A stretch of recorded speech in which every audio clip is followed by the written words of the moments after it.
ఓవరాల్గా వచ్చేసి ఒక 50 టీంలు వచ్చినాయి. కాల్ చేయడం 40-46 ఆల్మోస్ట్ దీంట్లో 46 టీమ్స్ పాల్గొనడం జరిగింది. నేషనల్ టీమ్స్ వచ్చేసి నేషనల్ లెవెల్లో ప్లేయర్స్ కూడా ఇక్కడ వచ్చి ఆడడం జరిగింది. అట్లాగే వాళ్ళలో కొంతమందిని మేము ఇక్కడ అనౌన్స్ చేసినాం, వాళ్ళ పేర్లను కూడా అనౌన్స్ చేసి వాళ్ళు ఇలాగే మా ఊర్లో కూడా ఇలాగే ఇంకెంతో మంది నేషనల్ క్రీడాకారులు కావాలని కోరుకుంటున్నా. ఇది చూసైనా మన క్రీడాకారులు మనలో ఉన్న చాలా మంది ఉన్నారు యువత, ఒక్కొక్కరు వీళ్ళలాగానే ఉన్నారు. ఇక్కడ ఉన్న వాళ్ళు కూడా కేతపల్లిలో ఉన్న వాళ్ళు కూడా చాలా మంది ఇంతే ఉంటారు, ఇదే సైజులో ఇట్లనే ఉన్నారు. వాళ్ళు కూడా ప్రాక్టీస్ చేస్తే వాళ్ళు ఒక స్థాయిలో వెళ్ళి వాళ్ళు కూడా జాబ్ కొట్టుకోగలుగుతారు. సో ఈ కార్యక్రమానికి సహకరించిన ప్రతి ఒక్కరికి ప్రజలందరికీ పేరు పేరున ప్రజలకు కూడా ఇక్కడికి వచ్చిన ప్రజలకు కూడా పేరు పేరున ధన్యవాదాలు.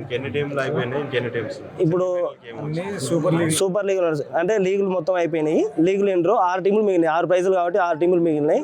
వాళ్ళందరికీ ఇప్పుడు సూపర్ లీగులు నడుస్తున్నాయి. సూపర్ లీగులు అంటే ప్రతి ఒక్క టీం పైన 5 మిగతా 5 టీంల పైన ఒక్కొక్క టీము మిగతా 5 టీంల పైన ఆడాల్సి ఉంటుంది. సో ఇప్పుడు కండక్ట్ చేస్తున్నాం. సగం